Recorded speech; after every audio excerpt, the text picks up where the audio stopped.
पहले सीए भी होगा, सिटीजनशिप अमेंडमेंट बिल आएगा, सारे रिफ्यूजी को, सारे शरणार्थियों को नागरिकता दिया जाएगा, उसके बाद में एनआरसी बनेगा। इसलिए जो शरणार्थी है उसको चिंता करने की जरूरत नहीं है, घुसपैठियों को जरूर चिंता करने की जरूरत है। जय हिंद दोस्तों। कल तक अमेरिका भारत के पीछे पड़ा था, लो अब अमेरिका का पट्टू यानी United nation human rights council भी सीएए को लेकर भारत के पीछे पड़ चुका है। पता नहीं दुनिया में इतने सारे देशों में मुसलमानों पे अत्याचार हो रहा है। चीन सीधे सीधे मस्जिदें तोड़कर मुस्लिमों को मार रहा है। स्वीडन में कुरान जलाई जाती है। फ्रांस में इस्लाम कार्टून बनाकर मजाक उड़ाया जाता है। इटली, स्पेन और जर्मनी जैसे देश मुस्लिमों को अपने देश में एंट्री तक नहीं देते। लेकिन इन पर तो अमेरिका और उसका पट्टू यानी United nation human rights council कोई भी एक्शन नहीं लेता। एक्शन लेना तो बहुत दूर की बात है, इन देशों से सवाल तक नहीं पूछा जाता कि आप जो कर रहे हो वो गलत है, मानवाधिकारों का उल्लंघन है। लेकिन भारत में अगर अल्पसंख्यक वर्ग को लेकर सरकार ने कोई स्पीच भी दी ना, तो अमेरिका और ये ह्यूमन राइट काउंसिल मानो फड़फड़ाने लगते, जैसे कि आज फड़फड़ा रहे।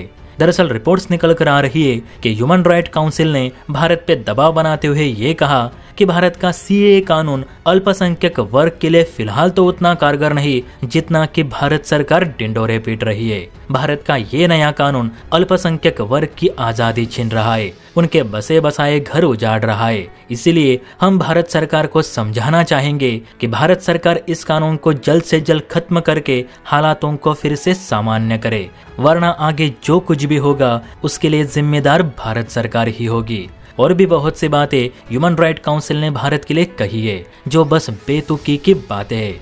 अब इस पर भारत सरकार का ये कहना है कि भारत का लोकतंत्र अमेरिका या यूएनएचआरसी के रूल्स पे नहीं चलता, जो आपके कहने पर हम अपने कानून या प्रस्ताव बदले। भारत का एक अलग संविधान है, एक अलग कानून व्यवस्था है जिस पर हमारा लोकतंत्र टिका हुआ है। दुनिया का सबसे ज्यादा आबादी वाला देश होने के बावजूद यहाँ किसी के साथ भेदभाव नहीं होता। हाँ, पर जो अवैध प्रवासी है उन्हें उनके देश तो जाना ही होगा। हम हर किसी को तो अपना नहीं सकते, बल्कि ये उन देशों की जिम्मेदारी है कि वे अपने लोगों को वापस बुला ले, जैसे कि आज हम सीएए के तहत भारतीय नागरिकों को बुला रहे।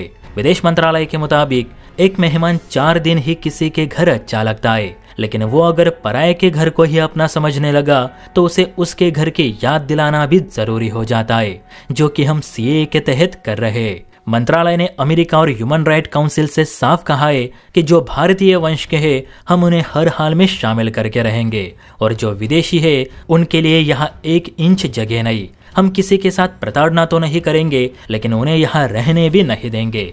अगर इन विदेशी लोगों को उनके देशवासी ही वापस नहीं लेना चाहते तो इसमें भारत का क्या कसूर। इसलिए अमेरिका भारत को समझाने के बजाय पाकिस्तान, अफगानिस्तान और म्यांमार को समझाना चाहिए कि वो अपने लोगों को वापस बुला ले। आप बताइए दोस्तों, भारत में सीएए जारी रहना चाहिए या हटा देना चाहिए? आपके मन की बात कमेंट बॉक्स में जरूर बताइए। और हाँ, वीडियो अच्छी लगी तो लाइक एंड सब्सक्राइब भी जरूर कीजिए। जय हिंद।